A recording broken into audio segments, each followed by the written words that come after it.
जैसी जिस दिन माता का उठना हुआ और प्रलय का शुरू हुआ, तो मानना ये हुआ वो काट दिया और उस शीश को जल में प्रवाहित कर दिया। 7 बज रहे हैं और हम जा रहे हैं यहाँ से धारी देवी। तकरीबन 20 किलोमीटर का रास्ता है और हमारे साथ जो है भाई हैं देवांश, ये जा रहे हैं और ये भी यूट्यूब पे काम करते हैं। कौन सा चैनल है आपका वैसे? लीडरशिप जय लीड चैनल है।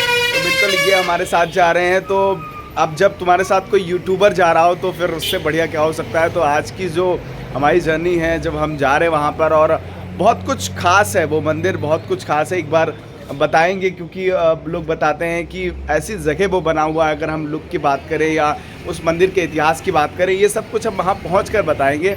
आखिरकार वो ऐसी मूर्ति है जो दिन में 3 बार रंग बदलती है।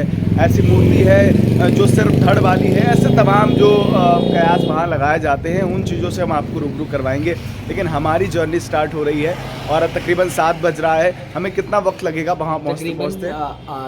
40 मिनट के आसपास लग जाएगा पहुंचने में पूरा। तो बिल्कुल वीडियो को पूरा देखें और अभी जब हम वहाँ पहुँचेंगे तो वहाँ भी आपको दिखाएंगे। लेकिन उससे पहले मैं आपसे यही कहना चाहूँगा, अगर आपने हमारे चैनल को अभी तक सब्सक्राइब नहीं किया है तो प्लीज़ करिए और आगे की वीडियो में भी आप लगातार साथ बजे।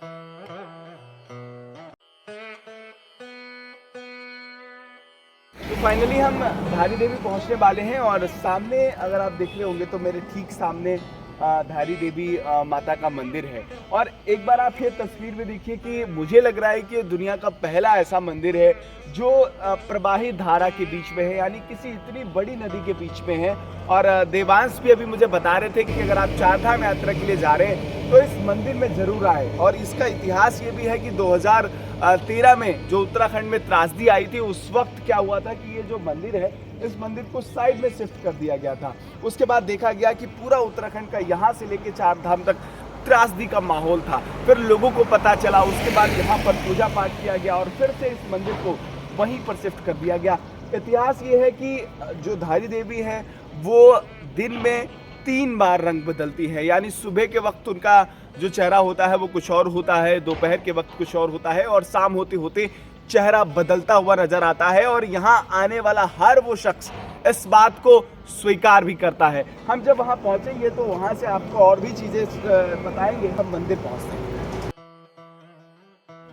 तो फाइनली हम पहुँच चुके हैं और ये मंदिर का फ्रंट गेट है और यहाँ से थोड़ा सा रास्ता नीचे के लिए है।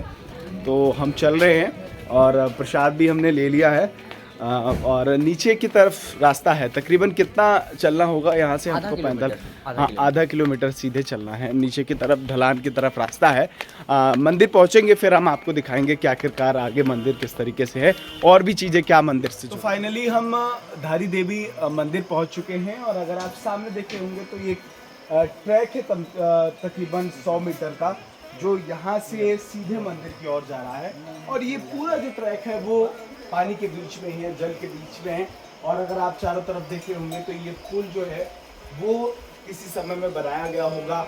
और अब मैं आपको बताता हूँ कि आखिरकार क्या इस मंदिर का रहस्य क्या है, आखिरकार क्यों धारी देवी का मंदिर इस ऐसी जगह पर है, प्रवाहित जल के बीच में है। मंदिर का इतिहास क्या है ये हम आपको बता रहे हैं और जिस तरीके से इस पूरे मंदिर के बारे में क्या कहानी है उससे भी एक बार हम आपको रूबरू करवा देते हैं। क्योंकि जब ये मंदिर बनाया गया उस वक्त कहा जाता है कि धारी देवी की उम्र तकरीबन 13 साल हुई होगी और उस वक्त कहीं ना कहीं इनके जो 7 भाई थे और उनके भाइयों को किसी ज्योतिषी ने बता दिया कि ये जो धारी देवी हैं इनके नक्षत्र तुम लोगों के लिए नहीं सही है, तुमको नुकसान हो सकता है। उसी दौरान उनके 5 भाइयों की मौत हो गई और 2 भाइयों को लगा कि कहीं ना कहीं धारी देवी की वजह से ऐसा हो रहा है। उन्होंने क्या किया कि किसी समय धारी देवी का कहीं ना कहीं शीश जो है वो काट दिया और उस शीश को जल में प्रवाहित कर दिया। और ये जो जल है कहीं ना कहीं ये नदी उस वक्त हुआ होगी, ये पुल नहीं था। जब यहाँ पर कहीं ना कहीं जो एक गांव पड़ता है उस गांव के किसी व्यक्ति ने देखा कि ये शीश इस नदी में प्रवाहित हो रहा है, तब ये कहा गया कि आखिरकार वो शीश आवाज कर रहा है कि मुझे तुम यहाँ से बचाओ, मैं तुम्हारे सारे संकटों को हर दूंगी। जब उस व्यक्ति ने सुना तो उसका कॉन्फिडेंस थोड़ा सा बढ़ा और वो यहाँ से चला। उसने कहा कि हम तुम्हारे रास्ते तक बना देंगे। यानी आप उस वक्त जब ये मंदिर नहीं था तब ये रास्ते भी नहीं हुए होंगे। आप सपोज करिए कि ये जो शीश है वो यहाँ से प्रवाहित हो रहा था। धीरे धीरे कहीं ना कहीं कोई आत्मीय शक्ति थी जो उस व्यक्ति को आगे बढ़ा रही थी। उस चीज ने पूरी कहानी उस इंसान को बताई और ये भी बताया कि अगर यहाँ की कहीं ना कहीं मुझको देवीय रूप प्राप्त हो गया है और अब मुझे आप यहाँ स्थापित कर दीजिए। उसके बाद एक छोटा सा मंदिर यहाँ बनाया गया जो सामने मंदिर है, लेकिन उसके बाद धीरे धीरे इस पूरे मंदिर को डेवलप किया गया। लोग बताते हैं कि 2013 के वक्त इस मंदिर को हटाने का काम किया गया, लेकिन उसके बाद उत्तराखंड में त्रासदी आ गई और वो त्रासदी हमने ही नहीं बल्कि पूरे देश ने देखी है। जब यहाँ के लोगों ने कहा कि इस मंदिर को हटाने की वजह से ऐसा हुआ है, उसके बाद फिर से इस मंदिर को जगह पर स्थापित किया गया। चार धाम यात्रा के दौरान केदारनाथ में आई इस त्रासदी ने बता दिया कि इस धारी देवी मंदिर की शक्ति क्या है।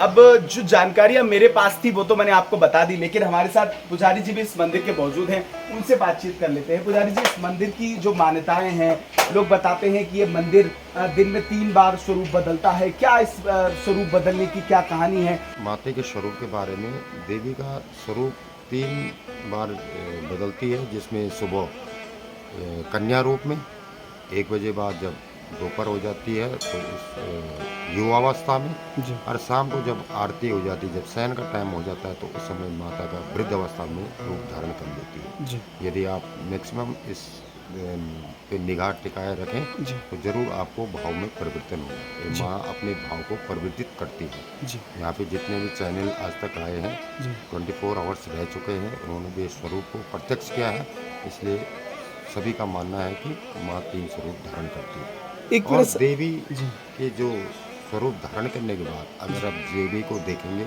जिस स्थान में देवी है या भक्तों ने देखी होगी, तो ठीक उसके 90 डिग्री ऊपर अगर आप निगाह मारेंगे तो माता कवर्ड नहीं मांगती अपने को, माने छत नहीं मांगती है, बिल्कुल खुले में रहती है। चाहे बरसात हो, आंधी हो, तूफान हो, पानी आता है और हमारे आसन तक पानी भर जाता है। जिसके इसलिए हम मैक्सिमम बोलते हैं फोटो नहीं खींचने, कारण कि माँ कवर्ड नहीं मांगते अपने को। यहाँ तक कि हमने उस चीज़ को ट्रायल कर चुके हैं। हम जब नीचे हमारा मंदिर था ट्रायल कर चुके हैं तो 24 आवर्स में छत ब्रोकन हो गई थी। इसलिए माता का विशेषकर ये ध्यान रखा जाता है कि वो कवर नहीं मांगती है, और भक्तों से निवेदन करते हैं कि फोटो फाटो क्यों अनथराइज अननेस इस्तेमाल करते हैं, इसलिए माता बिल्कुल अपने भाव क्रोध हो जाती है और क्षति पहुंचाती है। बिल्कुल, इसीलिए हम भी फोटो नहीं खींच रहे, वहाँ हमने ब्लॉग नहीं किया। एक सवाल मेरा आखिरी आपसे है, 2013 की त्रासदी से भी लोग जोड़ते हैं कि इस मंदिर को शिफ्ट किया गया था। क्या वो प्रोसेस था? क्या लोगों ने शिफ्ट करने की कोशिश की थी इस मंदिर को? जब जीबी की कंपनी ने यहाँ पे जब सर्वे की थी 99 में, और जब हमारा उत्तराखंड यूपी के अंदर था तो उस समय का प्रपोजल था 2006 और 8 में यहाँ प्रोजेक्ट शुरू हुआ था। तो जो वाटर लेवल था पहले तो देवी के डाउन था, जब उसने मेगावाट बढ़ाया तो वाटर लेवल जरूर था कि अप होना था। स्ट्रक्चर को तैयार करेंगे। जैसे अब ये माता जाने, भोले शंकर जाने, शिव की शक्ति को छेड़ोगे तो जरूरी है कि कोई ना कोई क्षति होगी। जैसे जिस दिन माता का उठना हुआ और प्रलय का शुरू हुआ, तो मानना ये हुआ कि धारी देवी उठने से प्रलय आ गई। उस सेम डे पे ये कहानी हुई तो मैक्सिमम जनता को, जो भी हमारे पत्रकार थे, जो भी हमारे मीडिया थे यहाँ पे मौजूद थी, और उन्होंने बोला कि तो उन्होंने भी अपना देखा, परखा, और सेम डे पे कहानी हुआ तो मानना ये हुआ धारी देवी को उठना और प्रलय का आना ये तय था। तो जरूर था कि उस दिन जब ये कहानी हो, उसी दिन ये कहानी हुआ तो मानना भी ये होगा, ये चीज़ सत्य ही। जी बिल्कुल, बहुत शुक्रिया, आपने तमाम जो जानकारी हमको दी। बिल्कुल, धारी देवी मंदिर का इतिहास गौरवपूर्ण है, यहाँ की गाथा गौरव गाथा है, और इसको कहीं ना कहीं यहाँ के स्थानीय लोग नहीं है बल्कि देश की नेशनल मीडिया इस बात को स्वीकार करती है कि इस मंदिर में दैवीय शक्ति है। मेरे जो दर्शक इस वक्त इस वीडियो के माध्यम से इस मंदिर के बारे में जानेंगे, उनसे भी मैं ये कहना चाहूंगा कि जब आप चार धाम यात्रा करने आए तो इस पावन मंदिर धारी देवी जरूर पहुंचे, और अगर आप यहां आएंगे तो आपको यहां के वातावरण में महसूस हो जाएगा कि जरूर यहां कोई दैवीय शक्ति है जो यहां के आसपास के लोगों पर अपनी कृपा लगातार समय समय से बना रही है। लोग बताते हैं कि जो जानकार हैं, देश विदेश से लोग जो चार धाम यात्रा के लिए जाते हैं, जिनको जानकारी है, क्योंकि अभी देवेश भी हमें बता रहे थे कि देवांश बता रहे थे कि तकरीबन 95% लोग यहाँ आते ही नहीं है। 5% लोग जिनको इस स्थान की जानकारी है वो यहाँ जरूर पहुंचते हैं और माँ धारी देवी उन पर जरूर कृपा करती है। फिलहाल इस ब्लॉग में हमने आपको दिखाया कि आखिरकार क्या कुछ इस मंदिर का इतिहास है, क्या कुछ इस मंदिर का महत्व है और इस मंदिर से जुड़ी हुई कहानी क्या है। और हमने पुजारी जैसे भी आपको बातचीत करवाई, उनके माध्यम से भी जो जानकारियां मुझे नहीं थी वो मैंने आप तक पहुंचाई।